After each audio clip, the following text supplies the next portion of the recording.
Welcome, everyone. Welcome. The Wanderlust Women are here for you for International Women's Day.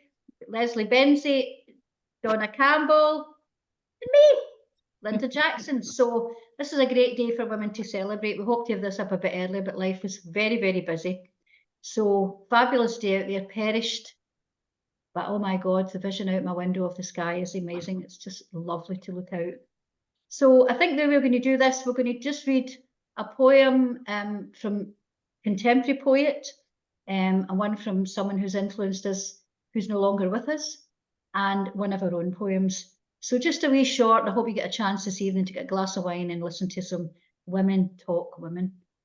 Okay, so this is, I'm just going to start if that's all right, and then I'll introduce Leslie, and Leslie will introduce Donna, and off we pop.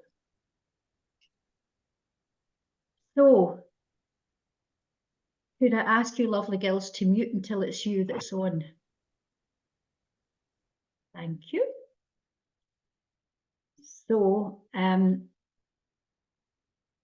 first poem I'm going to do is by a poet called Anne-Marie Turian. This is the work that I absolutely adore. In fact, I took this book to Italy last year and laid it about different places to take its photo in these places because I just thought the book just harbours so much. And I met Anne-Marie last year when the Wanderlust Women were performing in the bookshop, Smith's Bookshop in Dublin. And wonderful poet. I mean, we were all just kind of knocked out by her work and her presence. So SCAP, the charity I'm involved with Donna, is going to be this week, March the 15th, presenting Anne-Marie reading her work. So I'd like to preempt a wee bit, and this is called Ghost Girl. Was it winter? Did she have a name? Nobody said if she came from the castle where the girls in trouble ended up.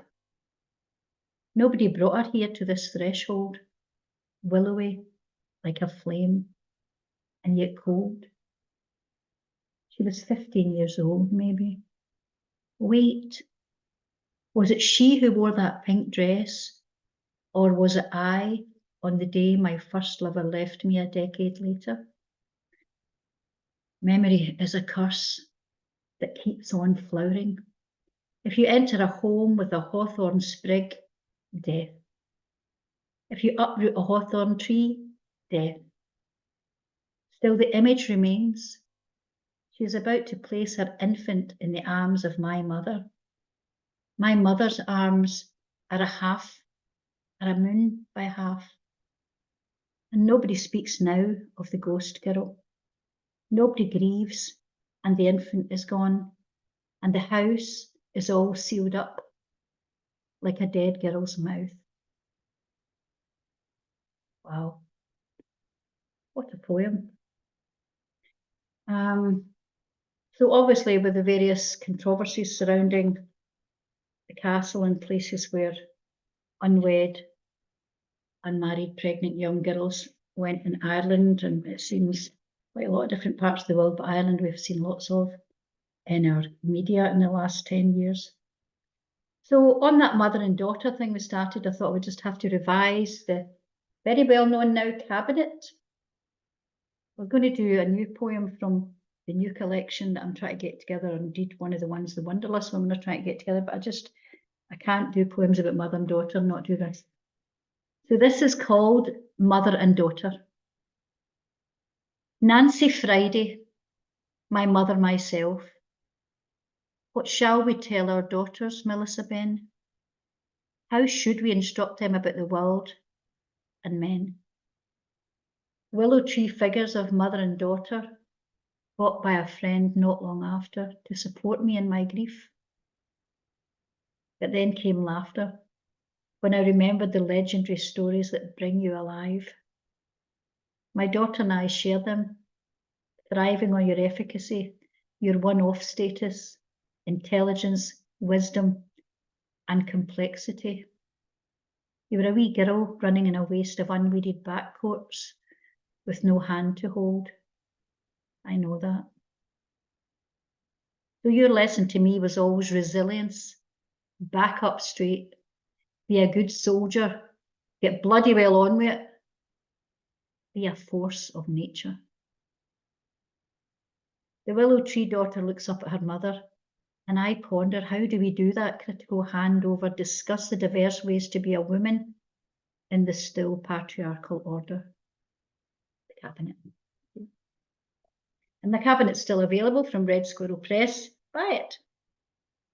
And my last poem in this wee selection is by a woman who was possibly like another sister mother to me, and I remember her with great fondness, my dear friend Janet Paisley, and I can't do something on Women's Day without looking at her work. And this is from Alien Crop, wonderful collection. And Janet had 7 sons, but she's got a poem in here called Words for My Daughter. Come, the cap of birth is dry, my labouring is done, your cry has split the world's roof. Be comforted, the womb returns to wrap around you. Sweet darkness, velvet blood from which you came, as night will cup you again move you outward into light. A brilliance to be danced in is life. Your staggering steps will grow to trust this earth. It meets both sure and unsure feet. And that shifting pain will shape the edges that define you. Know that the body that confines is a new kind of freedom to find the fullness of you. Move through yourself. See that the future is with child. It needs your labouring.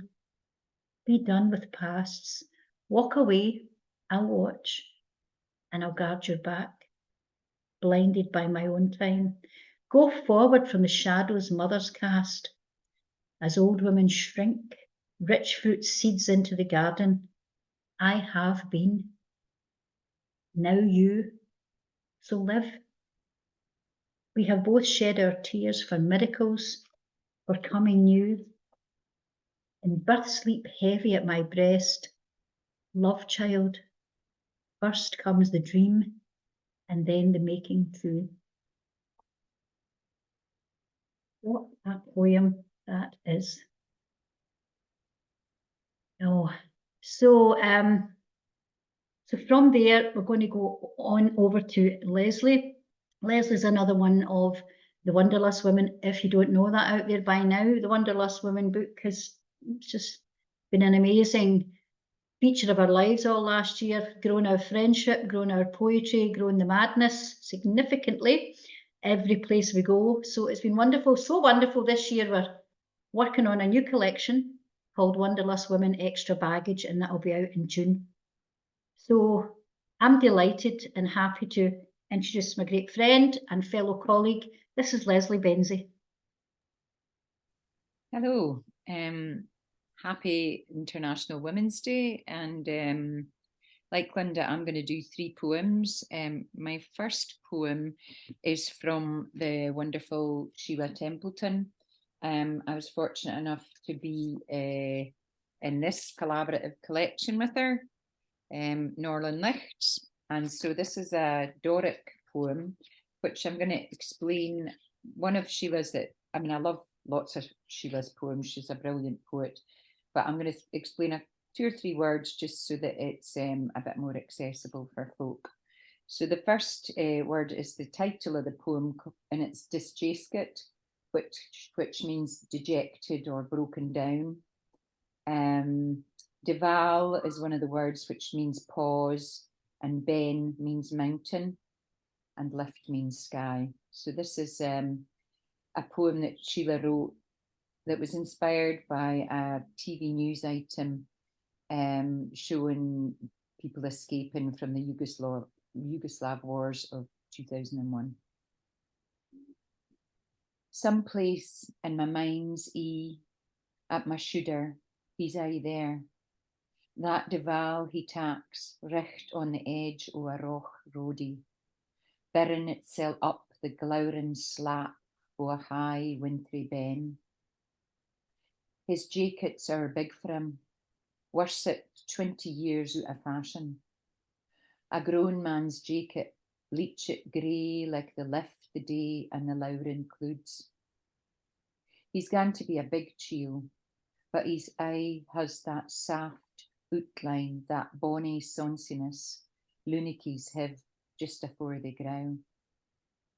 His mither climbs ahead of him, hudding tich to the bairn in her arms. It's blind drift, smoorichin athen. He stops a minty, taks a lang look at athen ahin them, whatever is left of their broken life. Even for the distance o' a camera lens, the lang miles atween us, I can see mair clearly than I'd went, the tears drying on his sat begrutting face. Wonderful poem. I have to swallow the lump in my throat. So the next poem that I'm going to do is a wee poem that I wrote fairly recently. I've got both an English and a Doric version, but I'm going to read it in English. And it was from a workshop with the amazing Kevin, who's no longer with us, unfortunately. And it's called I Bequeath.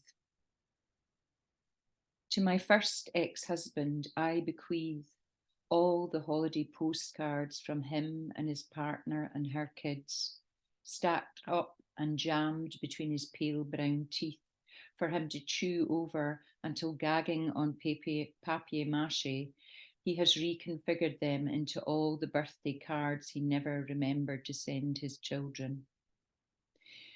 To my old council boss, I bequeath all the gnarled ends of my old soap, boiled together till they form a slime, and to all the people she ever tore a strip off, to each I bequeath a scrubbing brush to take the surface off her vile tongue and the fecal tan from her skin.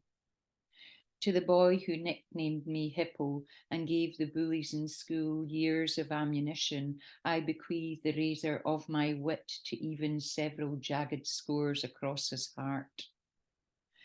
To all the people who buy this Tory government crap, I bequeath my lifetime's worth of morning farts, that this might ring the winds of change, or if not, blast them off the face of the earth, never to be seen nor heard again.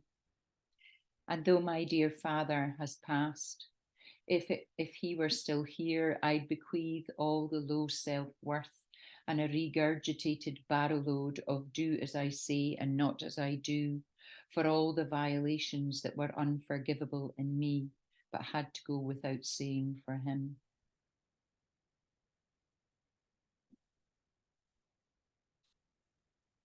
And this final poem I'm going to read is from Mary Oliver, who died, I think, about 4 years ago. And it continues to be one of these poems that I love, no matter how many other poems I read, and there are many that I love. But this is called Wild Geese. You do not have to be good. You do not have to walk on your knees for 100 miles through the desert repenting. You only have to let the soft animal of your body love what it loves. Tell me about despair, yours, and I will tell you mine. Meanwhile, the world goes on. Meanwhile, the sun and the clear pebbles of the rain are moving across the landscape, over the prairies and the deep trees, the mountains and the rivers. Meanwhile, the wild geese, high in the clean blue air, are heading home again.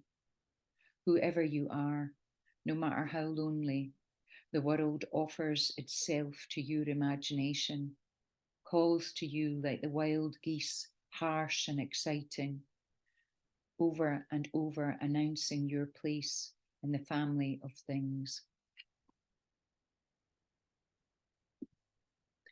So that's my three poems. I suppose they're all very different, no particular theme, but yeah, I hope you enjoyed them. And again, happy International Women's Day. And I'm now going to introduce, if you don't know her already, the amazing Donna Campbell, who is the third colleague in Wanderlust Women, and who's just about to have her second collection of poems published called Looking for Mae West. And I'm really looking forward to hearing those, and I'm looking forward to hearing her selection of three poems. Welcome, Donna. Thank you, Leslie, and thank you, Linda. It's just a pleasure to be here today on International Women's Day and having the space and time to read other women's work. I'm going to begin today with a woman called Helen Ivory. I love her work. It's very evocative, and I love the atmospheres that she creates. And this is her own artwork as well on the cover, and you can find her books. This is a Blood Axe Books who have published this. And this poem is called Stripped. The kitchen is a little messy for burlesque, but let's begin. Shift the chickens, stake that bleating goat, slide the jug of wine to one side. You're home a little early from her bed. Your supper is still bubbling on the stove. My hair is restless as a nest of snakes. Your shirts are pegged out on the whirligig. Behold the dance I practice every night. The dining table is a makeshift stage. I serve myself up a ransacked eel. That girl will learn those labours soon enough. Don't you know her eyes are painted on? The glamour of the candles will describe solely what you think is there. The same goes for that cock-a-doodle-doo of hair. For the finale, I shuck off my nylon veil. My nakedness is lately venom to your sight. Here's your ring back, those asinine mixed tapes. I'll tear out a rib, return it on an oval plate. How cool is that? So that's Helen Ivory, Blood Axe Books. So the next one I'm going to do is I've got a new book coming out called Looking for Mae West, and the launch is on the 27th of March. So this is the title poem, Looking for Mae West. Excuse me a minute. As she splashed onto the telly, swaggering in a way John Wayne would emulate years later. Although a child, intuition told me you're special, unapologetic for the overt sexuality you luxuriated in. You held men by the balls when it came to your scripts, your salary. Your plays terrified the establishment enough to throw you in jail, but you prevailed and never gave up. To know there were women like you in the world made me feel safe. But I could imagine the names you'd be painted with if you were ever to step from the silver screen and come and live in our scheme. Slut, slag, bitch, whore, and so much more, from women who'd been taught sexuality was a crime, to never read between the lines, question rules written and bent by men. So the 27th of March, Avant-Garde, come on down, look for Mae West, the launch. So the next poem I'm going to read is from Sandy Craigie, and it's Coogate Bairns, and it's Red Squirrel Press. I got to know Sandy quite well when she came to live in Glasgow from Edinburgh, and first time I ever seen Sandy performing, she was given other women permission to speak their truths, and yeah, I'm actually feeling a wee bit emotional thinking about Sandy. So this is called Looking Back. She walks the frosted grass that looks to her like some vast window, park-sized, scans the acre, yet sees nothing except the crackle of blade beneath her feet, reminds her of some distant fire inside her, some forgotten wonder. Looking, always looking back towards the smile she lost in some wild investigation into growing older. Past the cobbled streets that remind her of feeling her flesh, self-consciously sexual, her skirt cool around her. Past the gate, the classroom where her school teacher's fantasies would crush inside her, almost yet only a memory, and now sadly sadder. Past the clothes where her young lover had wrapped his eyes and arms and thighs warm around her, aware now of muggers' eyes that turn and return to her, invest in erection in this terrible beauty that has become her. Steps retraced. Childhood seems crazy now, and only now she wants to find all the answers. Underneath the wiser, sadder legs and thighs and breasts that is her. She walks, but cannot go looking, always looking back, the last unanswered touch about to leave her. And her body's monster stands drooling in some corner. That's Sandy Craigie. So thank you very much. Happy International Women's Day, and I'll hand you back over to Linda.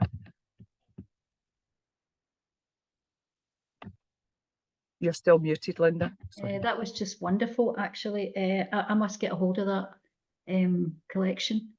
So that is Cowgate. So that was the Cowgate, is it? Aye. Aye. Oh, that was very, very powerful, that poem.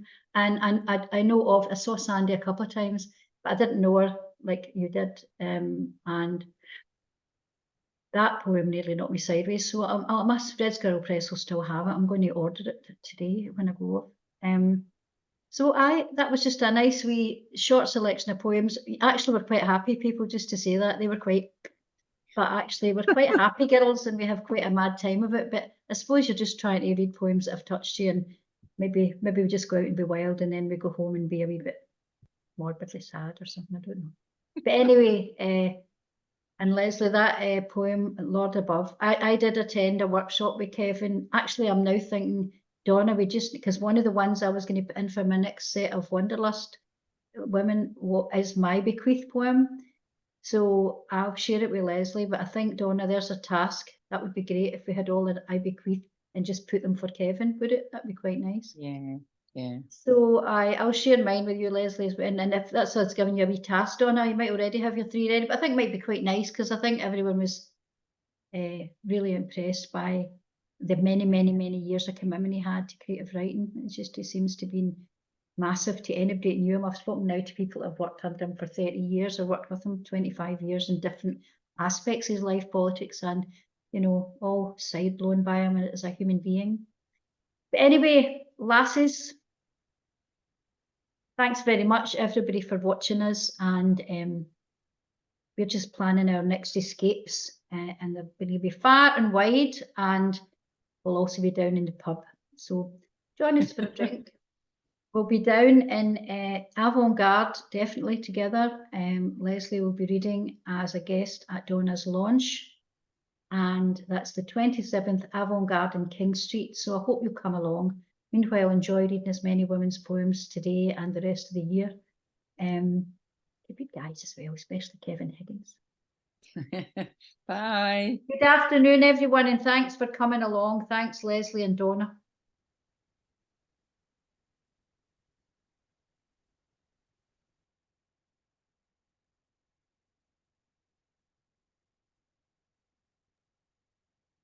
Where did Leslie go? Is she away?